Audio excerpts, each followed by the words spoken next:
JTR ခေါ်လိုက်ဆမ်းမှာငါတို့ကချန်ပီယံလောင်းနေလို့ခေါ်လိုက်ဆမ်းရှယ်ပဲတွေ့လားတိုက်စစ်စင်ကစားကလုံးဝရှယ်ပဲဘာကြောင့်တိုက်စစ်စင်ကစားလဲသိလာ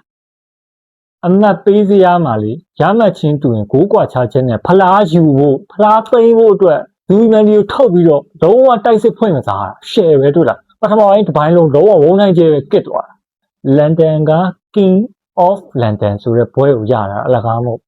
်အဲ့ဒါဖူဝမ်ဖြိုထားတာဖူဝမ်ဖြိုပြီးရင်ဝက်ဆန်နဲ့ Crystal Palace ဒါပြီးနှစ်သိန်းကျန်တယ်အဲ့နှစ်သိန်းမှာဖြိုမှာဘန်လီကတော့ထားလိုက်တော့အဆင့်ကိုမရှိနော်အဲ့တော့အာဆင်နယ်ကကိုယ့်အလုပ်ကိုလုံနေတာထက်တောင်မှပိုနေတယ်ဒီပွဲအနိုင်အရန်ကောင်းတယ်ဘာကြောင့်လဲသိလားချန်ပီယံလိဂျာရဲ့ကန်ရမယ်အက်တလက်တီကိုလာကန်မှာဖိုင်နယ်တက်ဖို့ခွန်အားတွေပြည့်သွားပြီဒီပွဲနိုင်တာခွန်အားတွေချန်ပီယံလိဖိုင်နယ်တက်ဖို့တော့ယုံကြည်မှုတွေပိုတော့ပြင်းထန်လာတယ်ကလေးလေးတွေကအစကြည့်တဲ့ပြိသက်တွေကအစဝုန်းတိုင်းကျဲနေတာမြန်ပြေးတယ်များပြေးတယ်ဝူးပြေးတယ်မန်စီးတီးနဲ့6မှတ်ဖြတ်ထားတယ်နှစ်ပွဲရောနေပါပြီထားလိုက်ပါမန်စီးတီးနှစ်ပွဲရောနေတယ်အာဆင်နယ်6မှတ်အကွာနဲ့ထပ်ပြေးနေတယ်မန်စီးတီးနှစ်ပွဲလုံးနိုင်အောင်ကန်ပြီးလိုက်လာခဲ့အာဆင်နယ်ထပ်ပြေးအောင်ပါပရီးမီးယားလိယာတီသိမ်းဖို့ဘယ်တော့မှမလိုတော့ဘူး3ပွဲပဲလိုတော့တယ်နော်ဘန်လီခရစ္စတယ်ပဲလီစ်ဝက်ဆန်ဒါပြီးနှစ်ပွဲနဲ့ဘန်လီနဲ့ဒါပဲအဲ့3ပွဲစလုံးကိုဒီခြေနဲ့ကန်နိုင်ရင်အာဆင်နယ်ချန်ပီယံလုံးဝဖြစ်ဒါပဲပရီးမီးယားလိချန်ပီယံအဆင့်1နဲ့3ရာသီကျွန်တော်တို့ဖြတ်တန်းခဲ့ပြီးပြီနော်အဆင့်1နဲ့ဖလားသိမ်းမယ်ဒီရာသီကာပေါင်းဖလားကိုမန်စီးတီးကိုပေးလိုက်တာတမင်ပေးလိုက်တာပရီးမီးယားလိရအောင်ယူပရီးမီးယားလိကိုဘာကြောင့်ရအောင်ယူမလဲဆိုတော့ပရီးမီးယားလိရမှာအာဒီတာကနီးပြဘဝတည်မြဲမယ်အထေးကကြည်တာမယ်ကစားသမားအင်အားတောင့်တင်းတယ်အာဆင်နယ်ချန်ပီယံလိဖိုင်နယ်တက်ရင်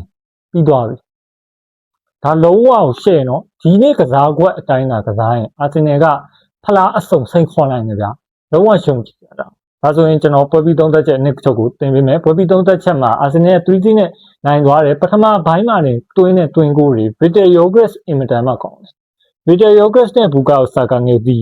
လုံးဝရှယ်ပဲဆာကာလည်းဗီတာယိုဂရက်စ်ကိုထိုးပေးတယ်ဒီနှစ်စတွေကတလာပိုင်းလောက်ခဲဒုတိယရာသီပွဲလောက်ခဲဆာကာဗီတာယိုဂရက်စ်နဲ့ဒီလိုသာအချိတ်ဆက်ရှိရင်အာဆင်နယ်ဖလားစောရကြပြီရာသီစလစ်ကိုကန်သွားတဲ့ခြေမျိုးအာဆင်နယ်ကန်လာဘလို့မဆိုအာဆင်နယ်ကပရီးမီးယားလိချန်ပီယံဖြစ်ဖို့ခြေစွမ်းနဲ့အထိုက်တန်ဆုံးပဲ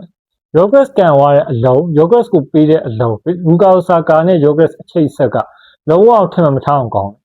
သူတို့တွေမနာလို့ဖြစ်เสียမလို့တယောက်နဲ့ပဲများနေကြမလို့အားလုံးကအာဆင်နယ်ဂန္ဓာတတာတွေပဲဂန္ဓာတတာအချင်းချင်းစီးလုံးမယ်တကူကောင်းမဆန်ဘူးဆိုရင်အာဆင်နယ်တိုက်စစ်မှာပြိုင်ဘက်တွေအကုန်လုံးခေါ်လာခဲ့လို့ရတယ်အကုန်လုံးဆွဲစီသွားလို့ရတယ်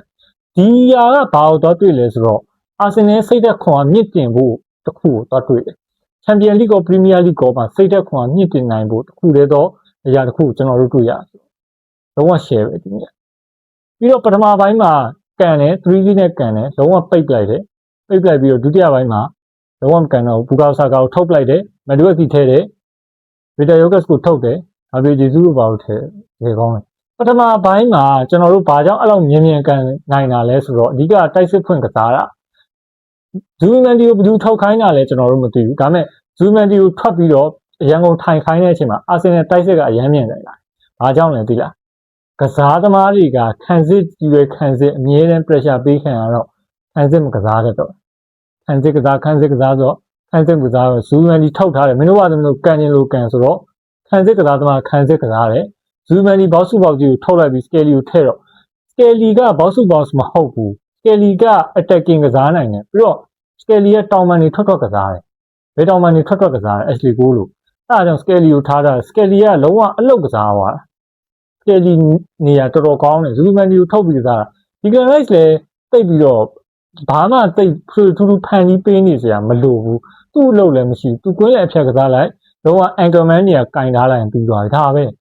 ဒါကပြောရမယ်ဆို open play ကန်သွားတာ open play ကန်သွားတာကိုဒီရလက်ထွက်သွားတာဒီအတိုင်းသာကန်အာဆင်နယ်ဖလားမရကြအကြောင်းမရှိဒီခြေတိုင်းသွားနော်ရာသီသိမ်းဖို့3ပွဲပဲလူတော့တယ်ဒါပဲ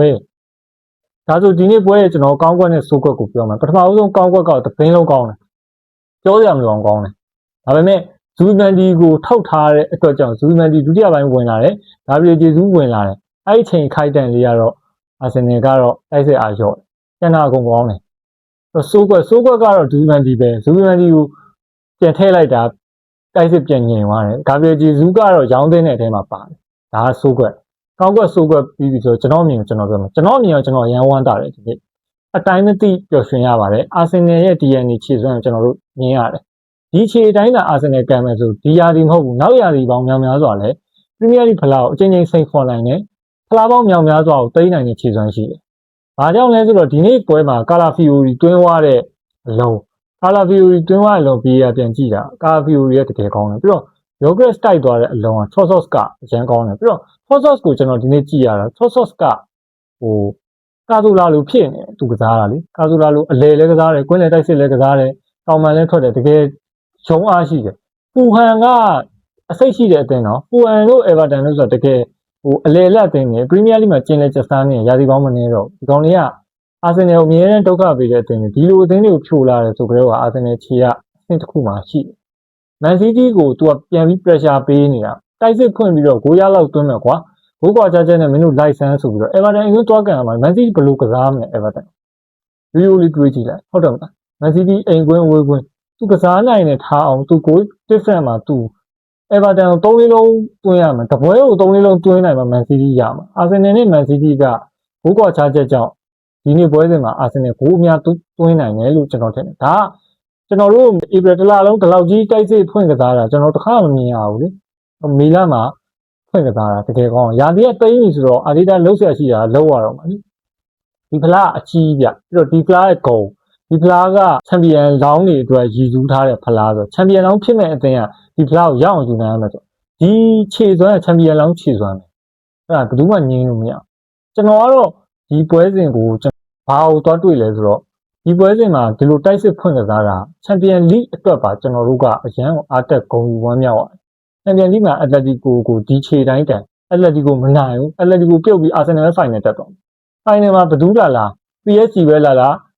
ဘိုင်ယန်မြူးနစ်ပဲလာဒါတပိုင်းထားလိုက်အောင်အဓိကအာဆင်နယ်ကဒီခြေစွမ်းဒီစိတ်သက်ရှိနေတာကြီးကကျွန်တော်တို့ကတော်တော်ကြီးကောင်းတယ်ဆိုဒီလို DNA ပွဲစဉ်မျိုးကိုမကြည့်တတ်ကြပရိသတ်တွေကအရန်ကိုပျော်ရွှင်ပြီးတော့အားပါတရဖြစ်နေတာလေသဲတန်အားပေးနေကြတာသူတို့လည်းအရန်ဝမ်းတာကလေးလေးတွေအားစားရှိကလေးလေးတွေအားစားစနေကလေးတွေအားစားအရန်အားပေးတကယ်လည်းအရန်ကိုအာဆင်နယ်ရဲ့ခစ်ရောက်လာပြီလို့တော့ကျွန်တော်တို့ပြောလို့ရတယ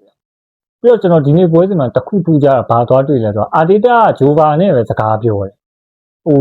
စတူဒီယန်အဗန်ဘတ်တို့ဂက်ဘရီဟိတ်တို့နဲ့အဲ့လောက်စကားမပြောဘူးဆိုတော့နီးပြတယောက်ရဲ့ဆုံးဖြတ်ချက်ငါဆုံးဖြတ်မယ်ငါဆုံးဖြတ်တော့မယ်ငါဒီသိမ်းပြီငါဒီ3-4ပွဲကိုငါတိုက်စစ်ဖွင့်ကစားမယ်ဆိုတော့ဆုံးဖြတ်ချက်နဲ့သူ့ဆုံးဖြတ်ချက်နဲ့သူဒီလူစင်းကိုထုတ်ပြီးတော့ကစားတာလို